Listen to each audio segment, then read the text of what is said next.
Kailanman ang sugo ng Diyos ay hindi magnanakaw. Na kailanman ang sugo ng Diyos ay hindi mag-aapi sa kanyang kapwa.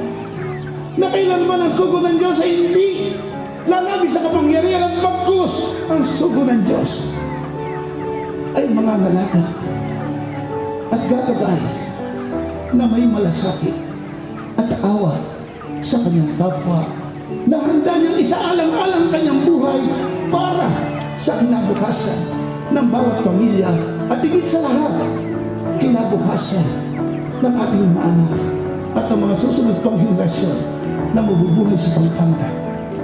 Tunay